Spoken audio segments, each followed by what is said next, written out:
Hello everyone, and welcome to my Bold and Beautiful for You channel. I hope everyone is having a wonderful day. Before we begin, please hit the subscribe button and give this video a thumbs up. The opulent, sun-drenched living room of the Forrester Creations mansion, usually a sanctuary of minimalist elegance, felt like a cage. The air, thick with the scent of expensive perfume and betrayal, crackled with a hostility so potent it seemed to warp the very light filtering through the panoramic windows. Brooke Logan, the legendary Hope for the Endless Logan, stood her ground, but the legendary fire in her eyes was guttering, replaced by a chilling, weary resolve. Across from her, Ridge Forrester, the titan of fashion, his broad shoulders taut with a lifetime of sculpting beauty now contorted by ugly, unfounded rage, had just unleashed a torrent that felt fatally final. You just couldn't stand it, could you, Brooke? You couldn't stand to see a moment of peace, a moment where I wasn't completely, solely focused on you. Ridge's voice was a low, dangerous growl, his finger jabbing in the direction of the CEO office. This brilliant new campaign with Taylor? You've been undermining it from the start. Sabotaging meetings with your concerns, whispering in Eric's ear, doing everything in your power to make sure she doesn't get this win. Because her success is your failure. It's always been a competition for you, and you'll burn this whole company to the ground before you let her have a moment in the sun. Brooke listened, her posture unnervingly still. She had weathered 1,000 of Ridge's storms, his jealousies, his tempers, his flip-flopping heart that was a permanent pendulum between her and Taylor. But this accusation was different.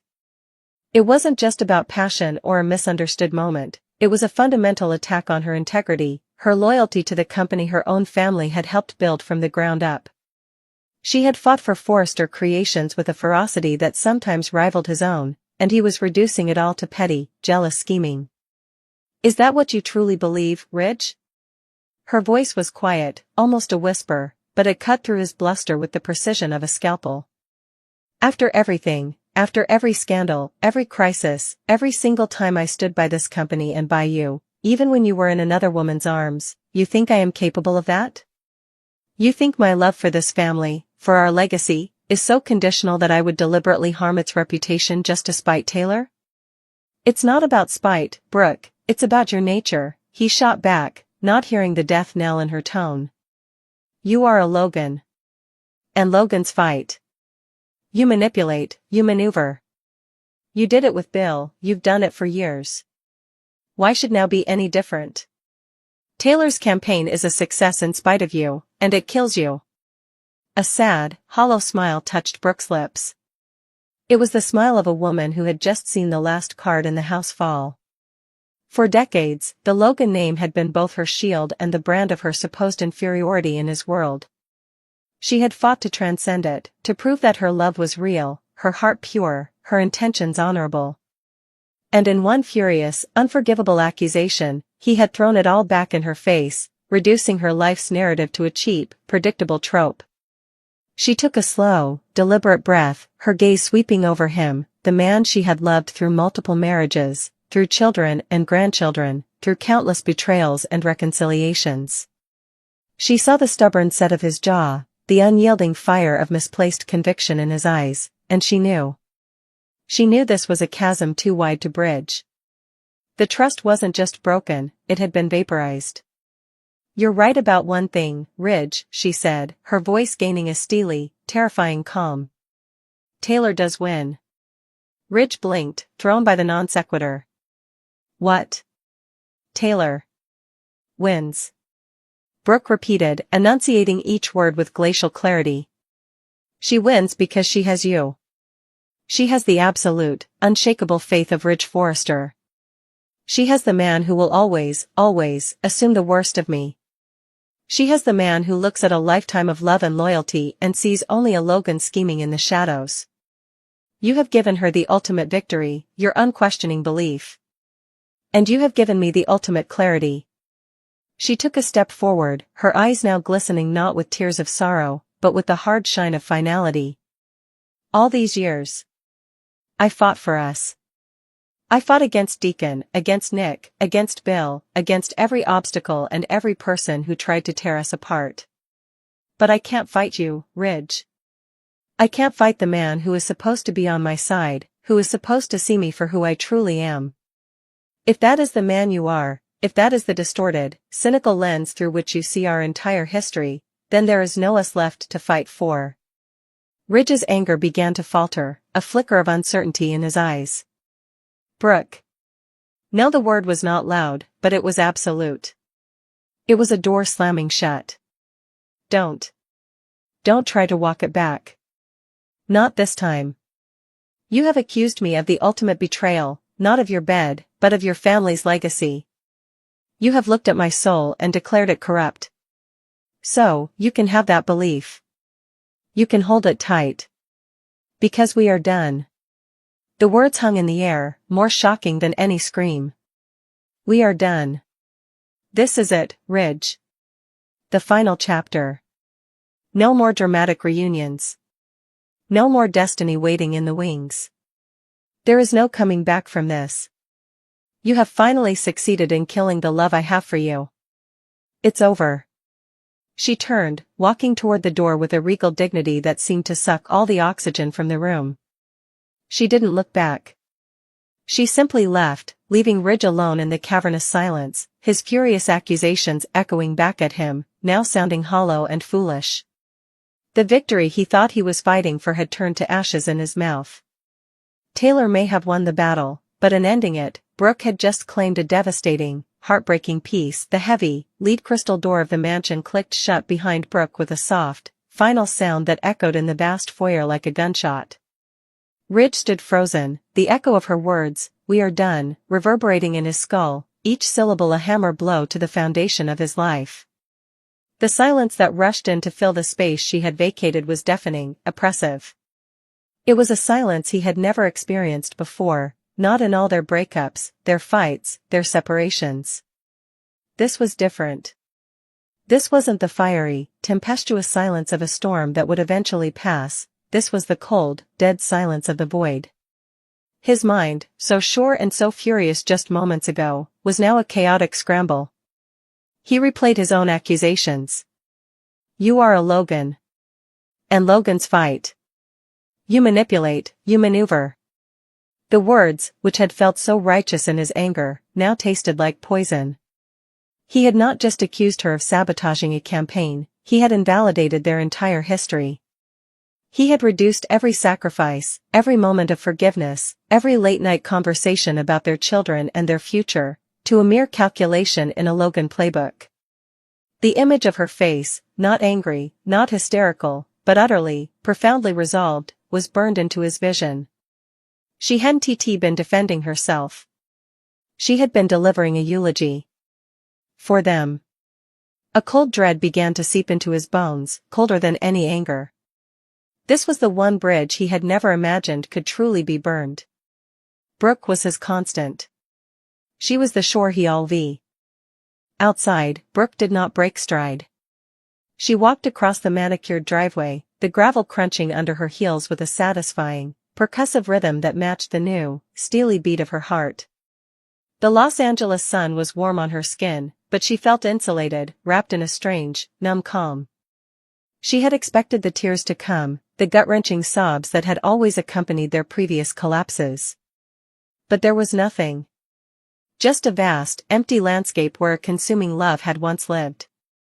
Getting into her car, she placed her hands on the steering wheel, waiting for the tremor.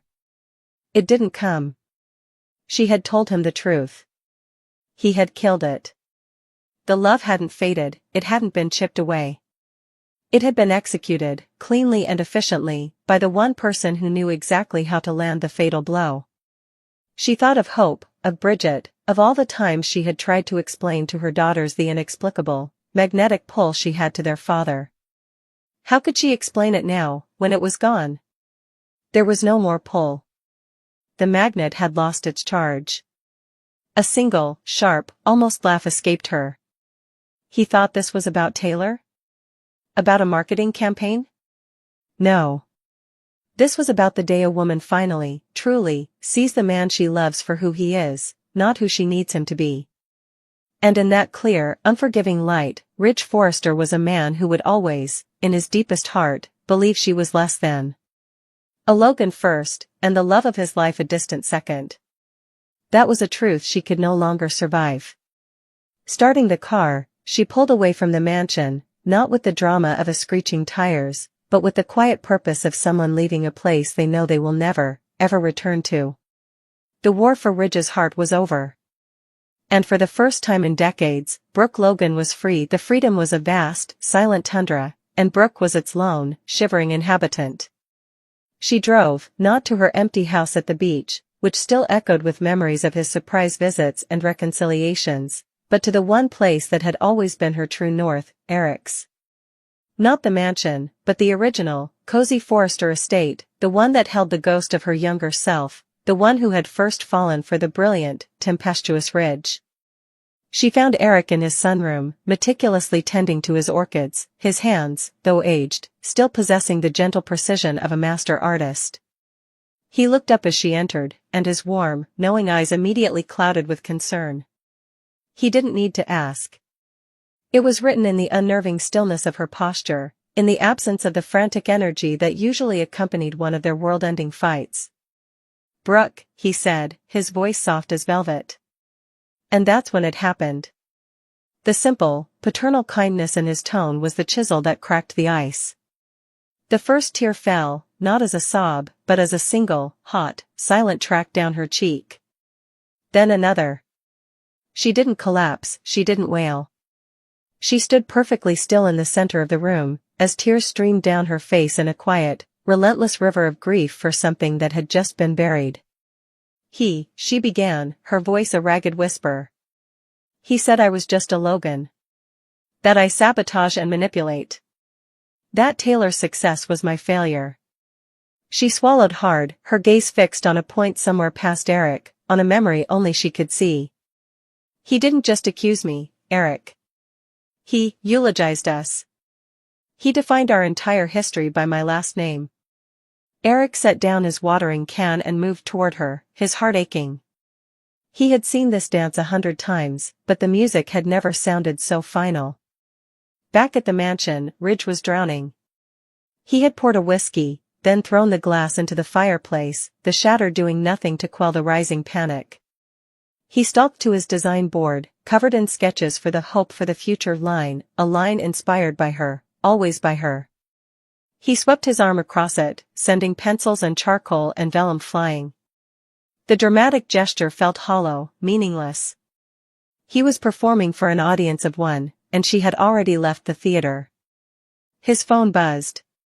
Taylor's name flashed on the screen. He stared at it, the name of the woman he had just, in his mind, championed. He felt a surge of nausea. To answer would be to validate Brooke's accusation. To let her in now would be to prove Brooke right in the most damning way possible. He let it go to voicemail.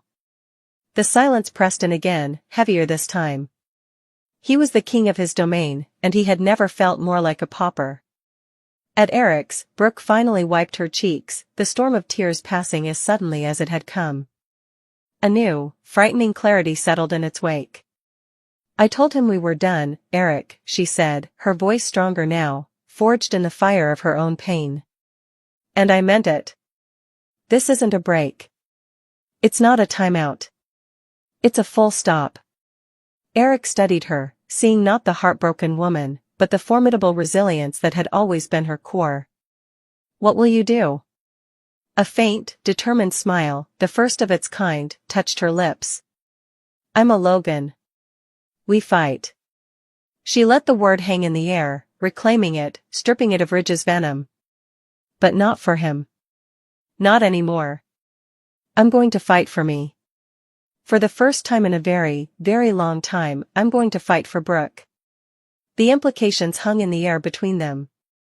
This wasn't just the end of a marriage, it was a seismic shift in the power structure of Forrester Creations, of the entire family. Brooke, unleashed from the gravitational pull of Ridge Forrester, was the most unpredictable and powerful force in Los Angeles. Meanwhile, in his office, Ridge finally picked up the phone. He didn't call Taylor. He didn't call Brooke. He called the one person who might understand the magnitude of the cataclysm he had just caused. He called his son, Thomas. Your mother, Ridge said, his voice gravelly with a despair Thomas had never heard before. I think I've finally lost her for good. And in the quiet that followed, both men knew it was true. The pendulum had not just swung, the clock had broken. The bold and the beautiful landscape had been irrevocably altered, and the aftershocks were only just beginning. Aftershocks began not with a rumble, but with a phone call. Thomas, standing in his light-filled studio, a place usually dedicated to the beautiful illusions of fashion, felt a chill at his father's words. I think I've finally lost her for good. It wasn't the sentiment that was shocking, he'd heard it before, it was the tone. This wasn't the performative despair of a man in a dramatic spiral. This was the hollow, broken acknowledgement of an immutable fact. Thomas, for all his own complicated history, understood the fundamental truth of Los Angeles. Brooke and Ridge were the sun and the moon of their universe. If one had truly gone dark, the entire sky would fall. Dad, what happened? Thomas asked, his mind already racing, calculating the implications for the family, for the company, for his own precarious position. But Ridge had already hung up, leaving Thomas with only the dial tone and a growing sense of alarm. He immediately called Hope. Hope, it's Mom and Dad. Something's different. Hope listened, her heart clenching with a familiar dread. But as Thomas relayed the scant details, a strange realization dawned on her. For her entire life, her mother's happiness had been a barometer reading the storm system that was Ridge Forrester. Her stability was tied to his presence, her despair to his absence. The frantic, tearful calls were a pattern Hope knew by heart. This silence, this calm, decisive finality Thomas described, it was uncharted territory. She found her mother not at home, but at Spencer Publications, standing in the stark, modern office of her former father-in-law, Bill Spencer. And she wasn't crying. She was standing over a desk, pointing at a financial ledger on a tablet, her expression one of fierce, unclouded determination. Brooke? Hope said from the doorway, her voice tentative. Brooke looked up. The sight of her daughter brought a softness to her eyes, but it didn't eclipse the new, steely light within them. Hope, sweetheart. I'm glad you're here. Bill and I were just discussing the potential for a Logan Designs expansion. Hope stared, bewildered. Logan Designs? Mom, Thomas just called. He said you and Ridge are done, Brooke finished, her voice even. It's over, Hope. Truly over. And it's time for me to build something that is entirely, unequivocally mine. No Forresters. Just Logan's. She glanced at Bill, who was watching her with a mixture of surprise and undisguised admiration. Bill has offered to provide the capital and the platform. Bill gave a curt nod. Damn right. It's about time the world saw what Brooke Logan can do when she's not being yanked around by Forrester drama. Hope felt the world tilt. Her mother and Bill? In business? This wasn't a reaction, this was a revolution. The news reached the Forrester Creations executive suite like a thunderclap. Ridge, who had been staring blankly at a ruined sketch, was pulled from his stupor by Carter's grim announcement. Ridge, we have a problem. Brooke just left a meeting with Bill Spencer at Spencer Publications. The rumor is they're launching a rival fashion line. Logan. Ridge shot to his feet, the despair in his eyes instantly igniting into white-hot fury. Spencer? She went to Spencer? This was worse than he could have ever imagined. This wasn't just her leaving, this was a declaration of war. He saw it now not as a consequence of his actions, but as a validation of them. She's proving my point for me. This is a Logan maneuver, straight from the playbook. He stormed out of his office, his destination clear, the one person who would understand this betrayal completely. He found Taylor in her pristine medical office, her expression one of pained sympathy. Ridge, I heard, she began, rising to meet him. I'm so sorry. You were right, Taylor, he seethed, grabbing her arms, not in anger, but in a desperate need for an anchor. You were right all along. She couldn't handle you succeeding. She couldn't handle not being the center of my world. So she's trying to burn it all down. With Bill Spencer, of all people. Taylor looked into his tormented eyes, and a complex, painful victory settled in her soul. She had won. She had his unwavering belief. But the man she had won was a shattered, furious mess, and the victory felt like ashes. She was now the sole keeper of his broken heart, a heart that, even in its shattered state, was still beating for Brooke. "You have me, Ridge," she whispered, pulling him into an embrace. "I will always be here for you." But as she held him, she looked over his shoulder, out the window toward the gleaming spire of Spencer Publications. She wasn't just holding Ridge, she was holding the front line in a war that had just escalated beyond a marital spat. Brooke had moved her queen. And for the first time, Taylor Hayes, the brilliant psychiatrist, felt a flicker of genuine fear. The scorned Brooke Logan was a force to be reckoned with. The liberated, focused, and allied Brooke Logan was an existential threat. The battle lines were drawn. Forrester versus Logan. The Mansion versus Spencer Publications. And at the center of it all, two women, one who had finally been given the proof she needed to walk away, and another who had just gotten everything she ever wanted, only to discover the prize was a king without a kingdom. The game had changed. And everyone would have to choose a side.